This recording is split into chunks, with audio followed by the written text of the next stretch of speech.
Malam dis. Mana kabar, Iya, Dis? ini dia ustadznya sudah datang. Azam, kemarin Anda inbox saya. Iya, saya Betul. di-share temanmu dis. Anda inbox saya mengenai apa itu? Saya di-share temanmu tapi saya nggak bisa naik gitu.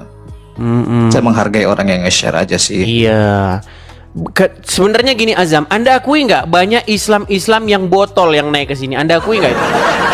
Yang framing gitulah. Itu namanya adu domba, saudara. Loh, saya ingat loh Azam, pertama kamu naik sini, kamu bilang, kenapa kamu beraninya sama Islam yang botol? Betul nggak? Ya udah lanjut kita tema aja. Yang gitu-gitu adu domba namanya lah. Jangan gitu. Saya disclaimer Azam, dulu ya bener. teman-teman. Saya disclaimer dulu Edis. Jangan Silakan. sampai ada fitnah ya kan. Silakan. Saya disclaimer dulu, ketika saya naik di roomnya Edis ini, saya tidak nyari koin, saya mengharamkan orang yang gift saya. Bahkan ketika saya live sendiri, saya haramkan orang untuk gift saya. Udah itu. Oke, lanjut. Iya. Oke. Baik, Azam. Sekarang begini Oke. Azam. Sebenarnya antara Islam dan Kristen ini, ya, di sini orang Islam ini kebanyakan menuduh orang Kristen. Tuduhan yang dituduhkan kepada orang Kristen sebenarnya itu dilakukan oleh umat Muslim. Seperti Contoh, kenapa kamu menjadikan Yesus sebagai Tuhan? Manusia kok dijadikan Tuhan, sementara kamu menjadikan manusia sebagai Tuhan. Itu sudah Tuhan kita dalam bahas dan kamu definisi sudah gini-gini. mengiyakan Iya, oke, bahwasanya umat Muslim menjadikan Muhammad sebagai Robnya. Oke gini. Tuhan dalam definisi pencipta alam semesta atau Tuhan? Ajam, Artinya sang di pemilik. dalam Quran ada nggak Tuhan atau Tuan? Kalau kita umat Islam memahami Tuhan itu pencipta alam semesta, mungkin Edis memiliki definisi sendiri. Ajam, Gimana? di Quran ada nggak Tuhan atau Tuan? Sampai kiamat kurang ada 1 jam nggak ada lah kata Tuhan kayak Nggak gitu. ada.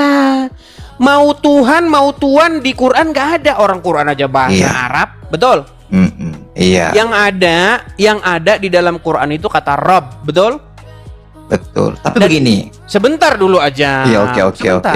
silakan. Dan silakan. umat Muslim wajib nggak menjadikan Muhammad sebagai Robnya?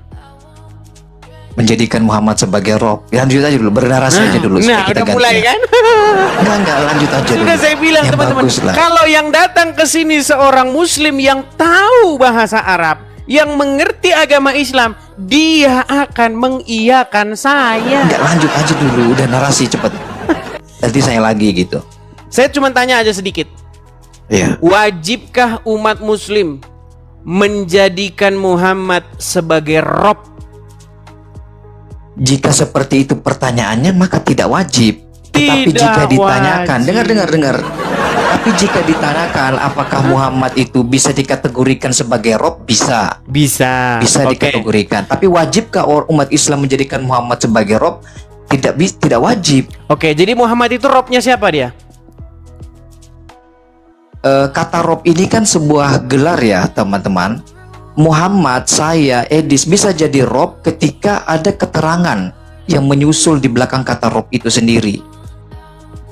Bang, Rob Bang apa Azam. dulu nih? Bang Ajam, gini loh, di tengah-tengah umat, misalnya ada 1 miliar orang Islam di seluruh dunia ini. Kedudukan Muhammad Iya. di tengah-tengah umat Muslim itu apa? Kedudukannya ditanya seperti itu, maka kedudukannya Nabi Muhammad di tengah-tengah umat Islam sebagai utusan Tuhan. Dia bukan Rob. Bisa bukan Rob? Nah kan, kadang on, kadang off. Enggak, iya, dia bisa menjadi Rob, bisa tidak menjadi Rob. Rob apa dulu?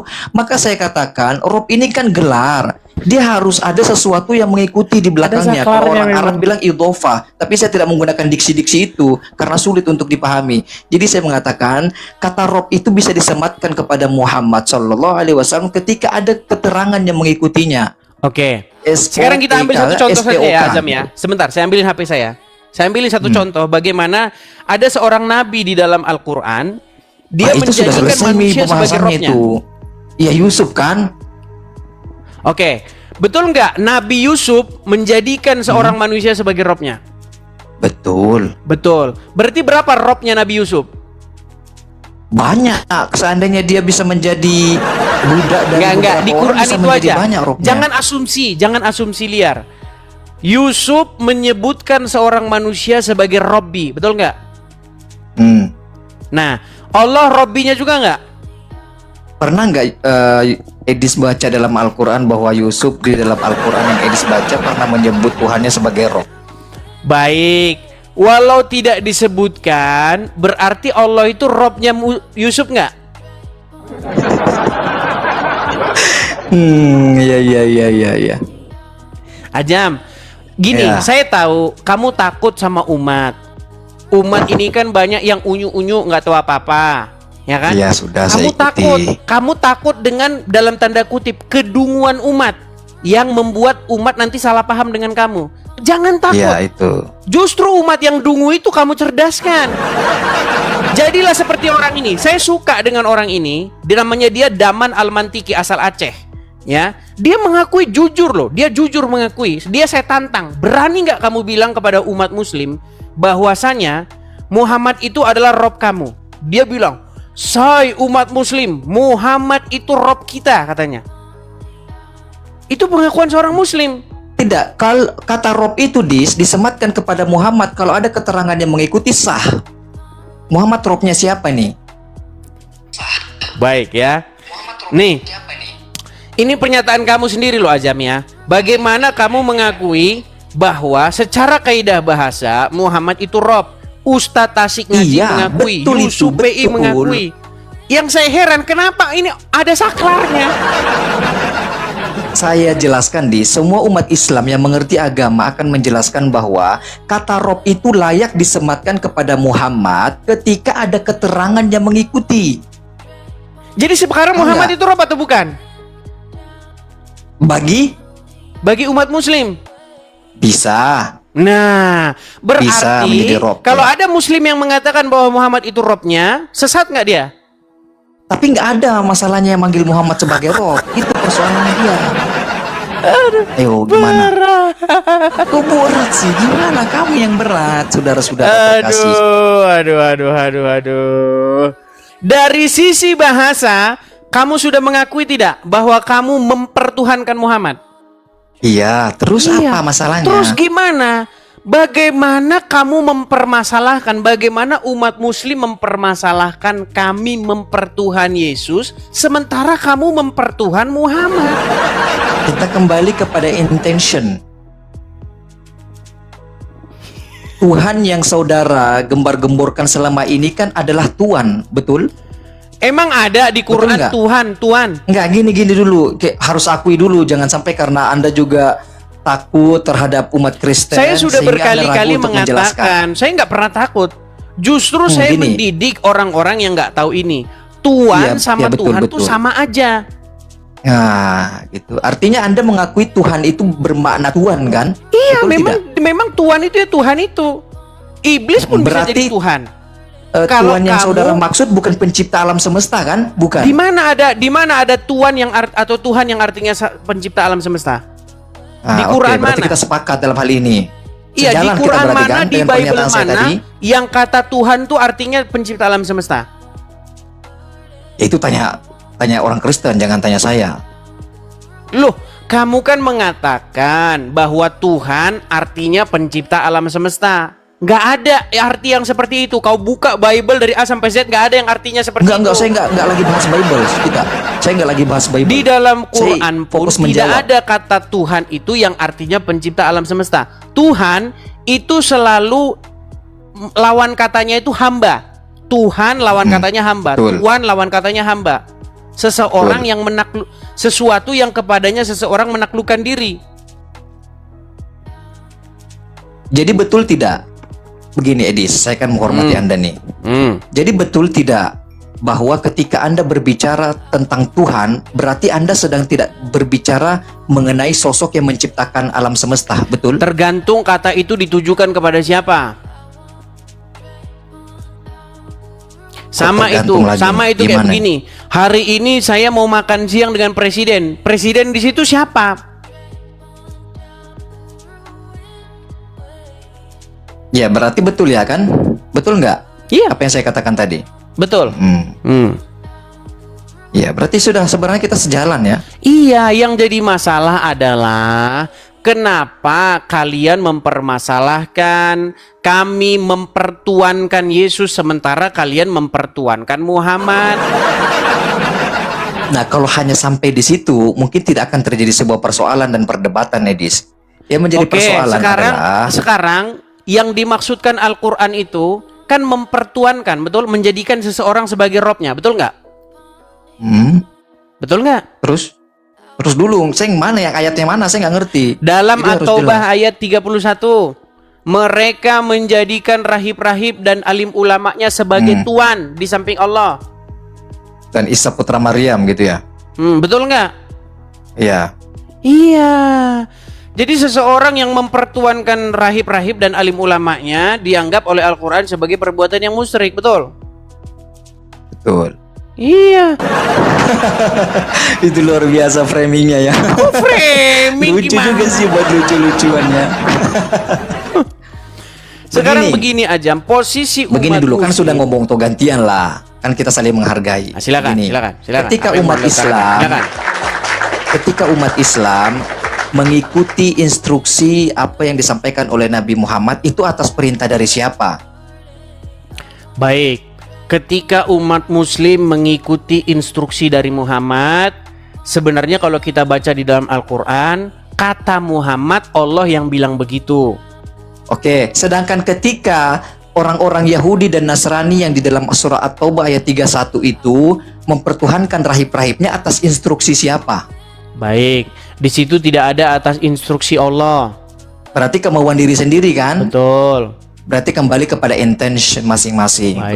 Begitu yang Baik. santun kita diskusinya. Baik. Jadi begini Azam, kalau kamu membuat sebuah klaim bahwasanya apa yang kamu perturutkan kepada yang kamu lakukan, kamu ikuti, kamu taati itu adalah perintah dari Allah, berarti kamu tidak boleh mengikuti Muhammad kalau tidak ada perintah dari Allah, betul? Betul. Oke. Ada nggak perintah dari Allah supaya Muslim pergi ke Arab nyium-nyiumin batu? Baik. Ya, mungkin ini saya akan mengemukakan ayat yang sangat populer ya. Di dalam saya ayatnya, kalau saya nyari ayat saya agak lama ya, karena saya buka laptop ini saya depan laptop agak lama. Jadi saya bacakan ayatnya aja. Di dalam Al-Qur'an surah Al-Ahzab kalau saya tidak salah, ayatnya sangat populer. Laqad kana lakum fi Rasulillahi uswatun hasanah. Sungguh ada pada diri Rasulullah SAW suri tauladan yang baik. Jadi apa yang dilakukan oleh Rasulullah itu disuruh untuk mengikuti, termasuk pergi melakukan ritual mengecup batu Hajar Aswad yang ada di Arab Saudi sana. Begitu. Baik. Sudah? Sudah. Jadi kamu percaya bahwa semua yang dilakukan oleh Muhammad itu, semua yang diperbuat dia itu atas perintah dari Allah atau kemauan diri sendiri? Kalau semua apa yang dari Nabi Muhammad itu betul, tetapi semua yang sampai kepada kita yang mengataskan Nabi Muhammad pada hari ini belum tentu betul. Oke, jadi Muhammad diperintahkan oleh Allah untuk menciumi batu. Iya. Di mana ayatnya? Wahai Muhammad, Nah, baru saya ciumilah baca batu. tadi. Nggak ada, saya nggak lihat. Di mana ayatnya Muhammad suruh nyiumin batu?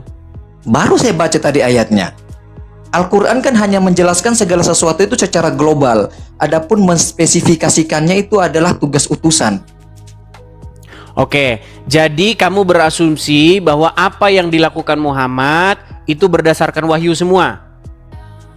Apa yang dilakukan oleh Nabi Muhammad semua berdasarkan wahyu, tetapi apa yang sampai kepada kita pada saat ini yang mengataskan Nabi Muhammad belum tentu itu benar dari Nabi Muhammad. Oke, baik.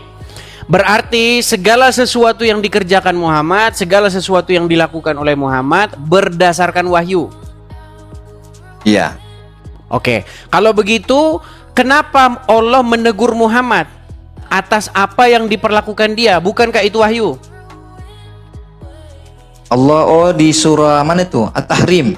Oke, misalnya di dalam surat At-Tahrim, bagaimana di situ Muhammad bersumpah dia akan mengharamkan Maria Kipti untuk tidak digauli lagi di ranjangnya Hafsah. Padahal itu sudah dihalalkan oleh Allah. Bagaimana Muhammad melakukan sesuatu, kata Anda itu adalah wahyu, sementara Allah menegur apa yang dilakukan oleh Muhammad. Ini kan perkataan Anda kalau ya silakan. Ini kan pernyataan Anda menghajar pernyataan Anda yang sebelumnya, di mana Muhammad melakukan segala sesuatu berdasarkan wahyu, sementara wahyu yang dilakukan Muhammad malah diprotes sama Allah. Artinya Allah memprotes wahyu yang diturunkan oleh dia sendiri. Baik. Mungkin Anda tahu ya sutradara, ya kan? Sutradara itu adalah perancang sebuah skenario dari lakon seseorang. Jadi Al-Quran itu kan telah diturunkan di Lauhul Mahfuz secara sempurna. Dari Lauhul Mahfuz ke Baitul Izzah, atau malam bahas apa ya bahasanya? Aduh, gimana ya? Azam, kamu jangan bahas dogma. Oke, saya kesampingkan dogma. Saya pakai argumentasi umum saja. Oke, saya lepas. Kita nggak bahas saya buang dogma. Oke. Kalau bahas dogma di channel lain, kita nggak bahas dogma. Oh iya, oke, saya buang. Saya lepaskan. Oke, kita bahas yang argumentasi yang bisa dinalar oleh orang di pada channel umumnya saya saja ya. ini kita tidak bahas dogma. Kalau bahas dogma, kita debat kusir. Oke, siap Edis. Saya hargai Anda. Oke. Silakan. Jadi ayat tersebut ingin mengajarkan bahwasanya Nabi Muhammad itu manusia, dan ayat tersebut di dalam surah At-Tahrim itu ingin mengkonfirmasi ayat yang di dalam surah Al-Kahfi yang berbunyi di ayat terakhir itu ya, saya nggak tahu ayat berapa itu, pokoknya di terakhir deh, 10 terakhir. Qul innama ana basyarum mislukum yuha. Katakanlah wahai Muhammad kepada seluruh umatmu bahwasanya saya ini hanya manusia biasa seperti kalian. Artinya ketika Nabi Muhammad melakukan hal-hal yang berkaitan dengan kemanusiaan itu wajar, seperti lupa, keliru dan lain-lain sebagainya, itu hal yang biasa. Ingin mengkonfirmasi ayat tadi bahwasanya dia hanya seorang manusia, begitu. Itu kalau tidak berbicara doktrin. Baik, saya ikuti pola pikir kalian. Ini sudah pernah saya bahas di buku saya, Hal Mengikuti Muhammad, ya, dengan hal mengikuti Yesus. Jadi Anda sudah mengakui bahwa Muhammad itu manusia biasa, melakukan kesalahan, dan dia juga sering lupa, ya, sering berbuat sesuatu yang bertentangan dengan apa yang Allah inginkan. Kalau sering itu berarti kerap sekali ya, tapi kalau 1 kali 2 kali itu kan belum bisa dikatakan sering ya, apalagi jika dikalkulasi dari usia 23 tahun selama dia menerima wahyu. Oke, baik. Artinya Muhammad manusia biasa dan dia pun melakukan kesalahan. Iya. Oke. Kalau begitu, mengikuti Muhammad kemungkinan juga bisa salah, betul? Ketika hal tersebut misalnya mulai tidak nih, ada teguran. Iya, kita ngomongin jujur nih. Udah mulai nih. Dengar Azam, pelan, tenangkan dulu pikiranmu ya, tenangkan. Saya pernah menulis sebuah buku, Hal Mengikut Muhammad, babnya itu hal mengikut Muhammad dengan hal mengikut Yesus. Gini. Nanti saya beli bukunya ya. Bagaimana? Nanti saya beli bukunya. Nggak perlu beli, gratis. Untuk muslim itu gratis, saya bagikan gratis. Oh, gratis. Salah satunya adalah Uncup PI. Nah, Uncup PI itu udah dapat bukunya. Ya, saya bagikan untuk kepada muslim-muslim. Gini, itu saya bagi kurang lebih 2000 buku. Saya bagi kepada muslim-muslim. Nggak ada bantahan. 7 orang yang laporan kepada saya setelah baca buku itu meninggalkan agama Islam. Ya, dengarkan. Perhatikan ya. Mengikut Yesus tidak mungkin salah, karena Yesus itu kebenaran. Sedangkan Muhammad Anda akui adalah manusia biasa dan melakukan kesalahan, betul? Iya. Dan mengikuti Muhammad terbuka peluang, terbuka lebar kemungkinan untuk salah. Terbuka peluangnya untuk salah, betul? Masih bisa diterima. Lanjut. Baik. Jadi teman-teman, oke, coba buat pengakuan. Saya seorang Kok Muslim. nanti di training. Di dalam ranah ilmiah tidak bisa begitu. Nah, Saya ini kan dia fokus nggak mau menjawab di sini. pengakuan kan?